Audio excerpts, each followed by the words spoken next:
My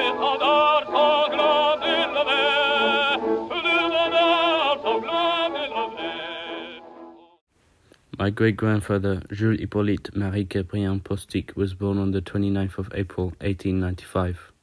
He was born in Douarnenez in Brittany in France. In 1913, he joined the military under the 27th Dragoons and was garrisoned at Versailles. My mum translated a post-war interview, and I quote, "In 1913, there was a law stating that military service should last 3 years. I had a civilian training period to do so in Paris. The boss of the company told me, you would do better to enlist straight away because you will get out earlier and be able to get on with starting your training. I did what he said and I joined up in September 1913, so I had already been serving for several months when war broke out." He then speaks about the declaration of war and how he felt, typical interviewer questions. Then he talks about his first experience of frontline combat. "My first contact with the enemy was in an area called Jambleu, I think. I'm not sure.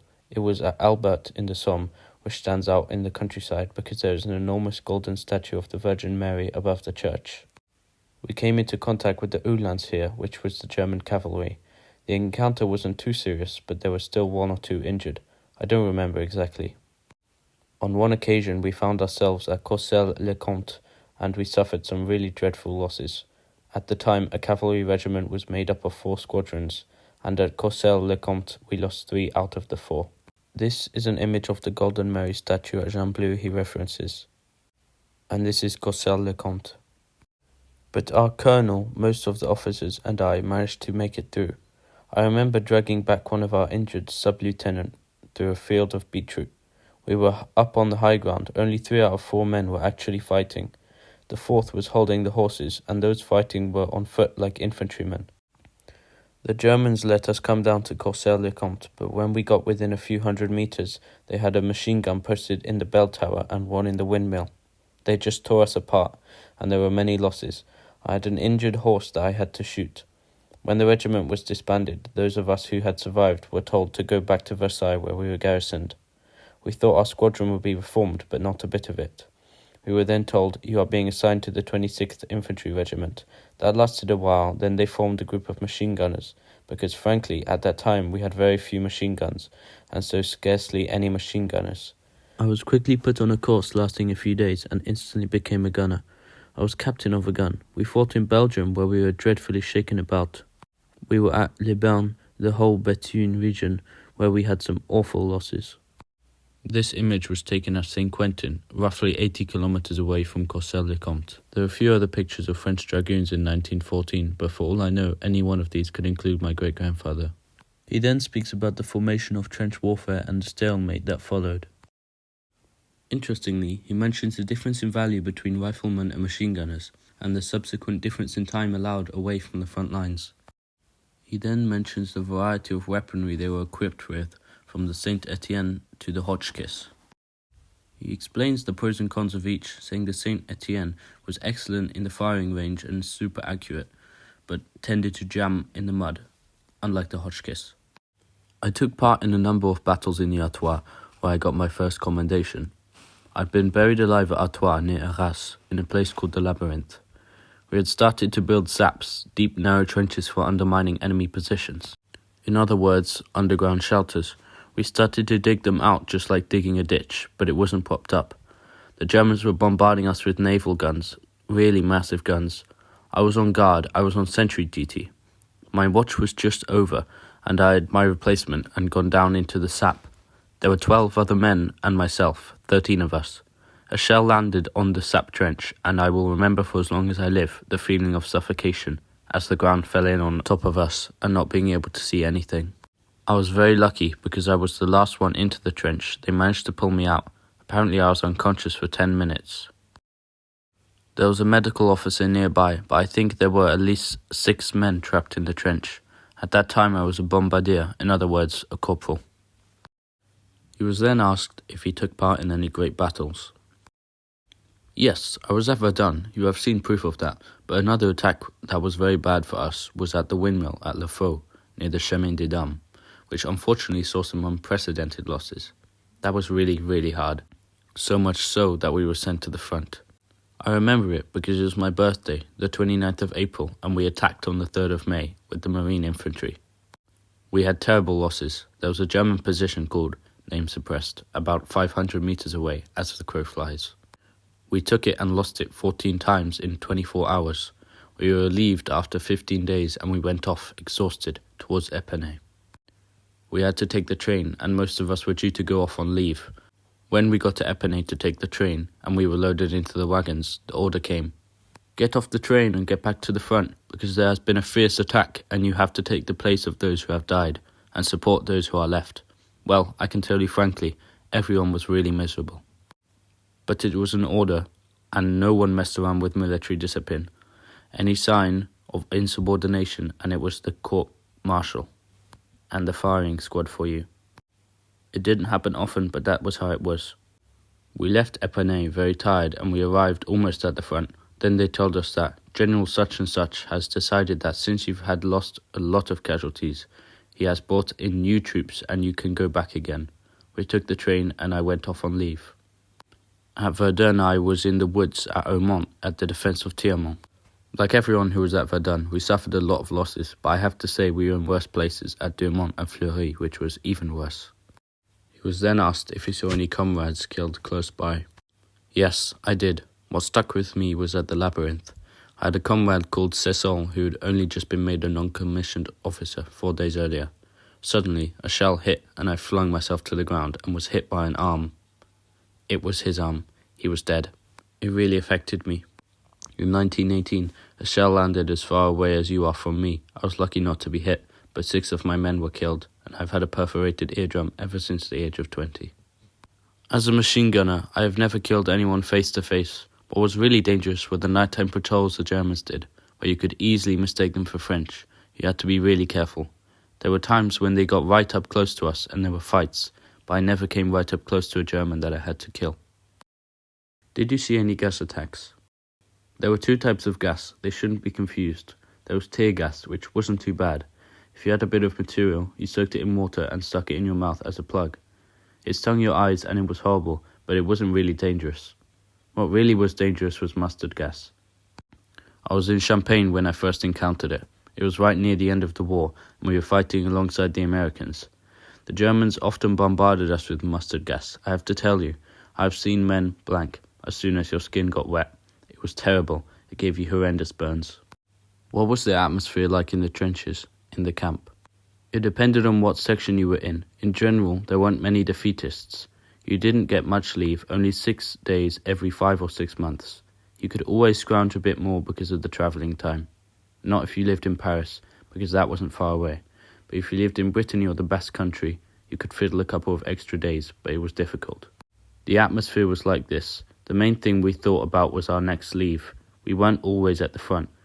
There was the front line, which was the line of fire. In the second line, we were the backup, not far from the first line, and we got bombarded just as much as the front line, but we weren't in direct contact with the enemy. And then there was what we called the Big Rest, 25 to 30 kilometers away, which was our stationing. There were some awful things. I asked my mother to send me some lotion because, like everyone else, I was covered in lice. It was horrible. When you got a rest, you would try to change your uniform and put on clean clothes. But 2 hours later, you were covered in lice again, because we slept in these barns where other soldiers had been. People said it was often Arabs. I don't know. I wouldn't like to say. But the straw was really fine, and you could almost see it moving with all the lice. Despite everything, it was marvellous for us, being 10 kilometers from the front, because we felt we could sleep peacefully. We had rats, too, at Quennevière, which is not far from Compiègne, above Tracy-le-Vel. Tracy-le-Mont, where there was a brush factory. We had an exceedingly hard winter, 1916 to 17 or 1917 to 18. When the men on fatigue duty brought bread, you had to cut it with an axe, it was so hard. The wine was brought in a sack like potato sacks. It was like ice, there was so much water in it, but with a bit of time and patience you could get something that more or less resembled wine, and wine was a great booster for us. These pictures were taken throughout his military service. I colorized them, but please forgive the slightly inaccurate colorization.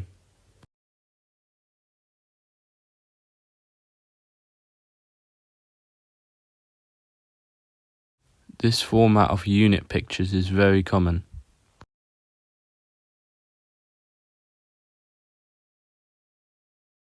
What was your leave like? What did you think of civilian life?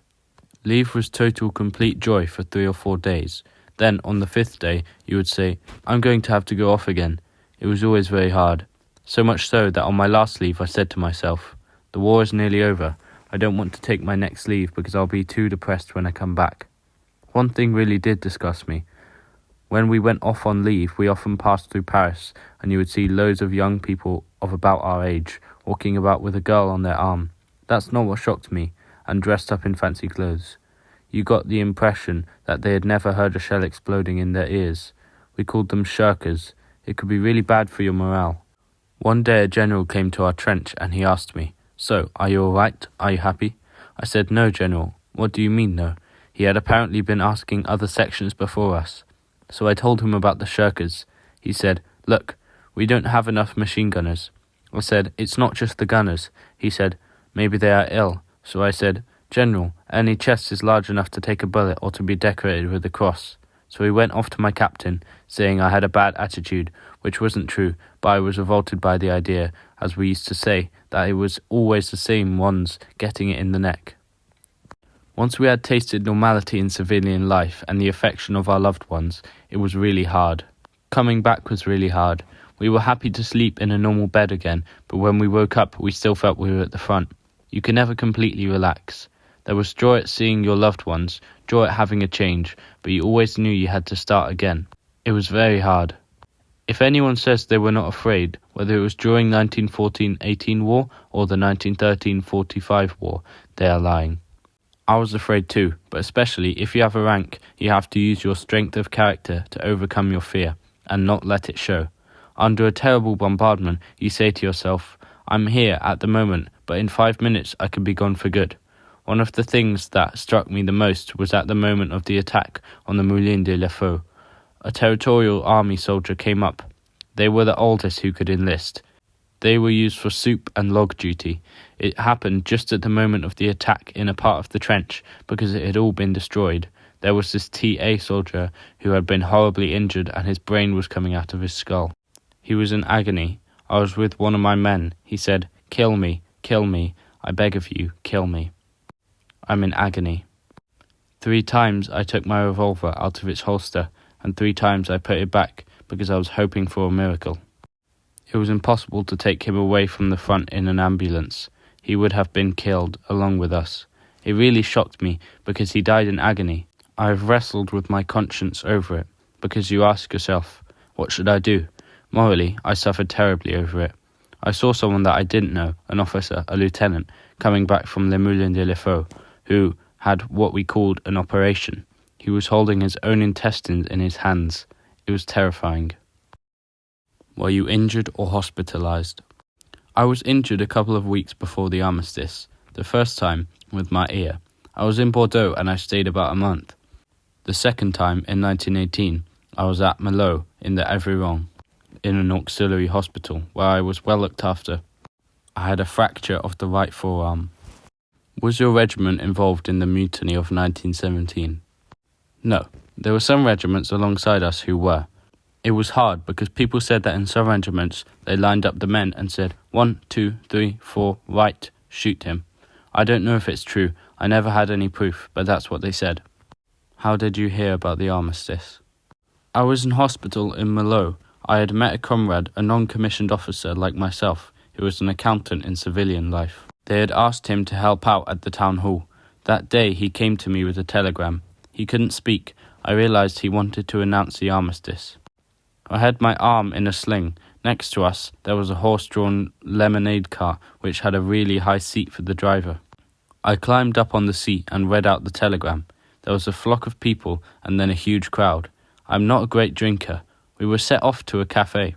I remember I heard champagne popping and we drank champagne. And I smoked and I drank more and more champagne. We must have spent a couple of days like that. My mates played a trick on me. They got me drunk. It was easy. Next day I woke up fully dressed in a bed in the middle of a room. I looked to my left and saw a girl lying next to me, fully dressed, and we looked at each other. She left by the door on the right. I left by the door on the left. I never found out who she was. What else can I tell you that might interest you? In February, It was snowing and there were no provisions. There was one good thing though, we weren't thirsty because we used to eat the snow. But I have known terrible thirst. It's a horrible thing. Especially around the time of Moulin de la Faux that I was talking about, when you can feel your tongue all thick in your mouth. Hunger you can take, you have to stay strong in your mind, but you can't tolerate thirst for very long. But we rarely suffered from thirst, just on a few occasions, during attacks when you couldn't move, you couldn't get any provisions. Around the time of my first mention in dispatches, I was so hungry I was eating raw beetroot. It was not very tasty, but when you've got nothing in your stomach, you make do. Did anyone else in your family go to war? Yes, there were Charles and Frederick, my first cousins. Frederick suffered quite badly. He was in a bad regiment in the infantry, but they weren't injured. I also had a second cousin, Xavier, who was killed on the day of the armistice, about 11 o'clock, at the time that the armistice was being signed. He must have been so happy. He must have just put his head over the trench. There must have been a German soldier who thought he was an easy target, because I've heard it said, but I never saw it, I wasn't in the front line at the time, that even after the armistice on both sides, the German and the French, when they saw each other, they didn't observe the truce. They thought, wait a minute, I'm going to get at least one. I wouldn't have done it, but I'm just a lone individual. But there was one thing that we did respect on both sides, and that was the taking of prisoners. One day I saw a private wanting to grab the German prisoner's watch. I said, no, it mustn't be touched. I forbid anyone to take his watch. In my opinion, when there is a prisoner and he has no weapons, he must be sacred, on whichever side. Did you ever see a wounded German soldier, and did you feel like helping him? Yes, the first wounded German I saw at the beginning of the war was an Ulan, and I thought he looked terrible. Did I feel a lot of compassion for him? I don't know, I can't remember, but I felt a sense of revulsion. First because he was very ugly. He had a red beard that made him look very odd.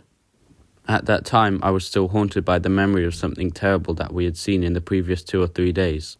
It was an infant whose hands had been cut off by the Germans. He just had stumps. He must have been 4 or 5 years old. Those among us who had seen him were still haunted by the horror of it.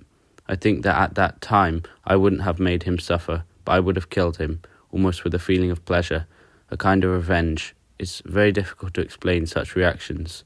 You must bear in mind the time we were in, and the frame of mind as well. Was there a Christmas truce? Yes, we celebrated Christmas. We got parcels. The truce, well, it depended on the sectors. Something else, which has nothing to do with Christmas. In Biache, there was a fountain, and there was an agreement with the other regiments. The Germans fetched water from 10 to midnight. We wouldn't shoot it. It wasn't far as your front gate. The regiment before us had tipped us the word. Then we let them come. After midnight, they wouldn't come back. Then, in turn, we went to fetch water, for it was dangerous afterwards. And then I heard that the regiment after us didn't obey the arrangement. When they saw the Germans at 10 o'clock coming to fetch water, they shot, and they must have killed them. Then it was finished, but the Germans took their revenge because they launched a dreadful bombardment the next day, and the one after on that particular trench. There was also something I didn't mention that was bad for our morale. That too was in Biache. We had the German excavator. We didn't know where he was exactly, but we could hear him digging to lodge a mine to blow us up. Note that on the French side we did exactly the same. The engineers did it. You felt terrible because when you came on duty, the night was split into 4 shifts. When you got into the small shelter, you should have seen it. You wondered what state you would be in the following day. And as I had been buried alive, I had that feeling, what if it falls in on me? I think that scared me more than the bombings. That marks the end of Jules' interview. But it doesn't have to mark the end of his story. It is our responsibility as humanity to keep the stories of the past alive, especially when there is so much free information out for access. That's why I made this video, and I hope to encourage every single one of you to share any family history or any history you know of. The more we know, the better, and the more information we have, the less likely we are to repeat the horrors of the past.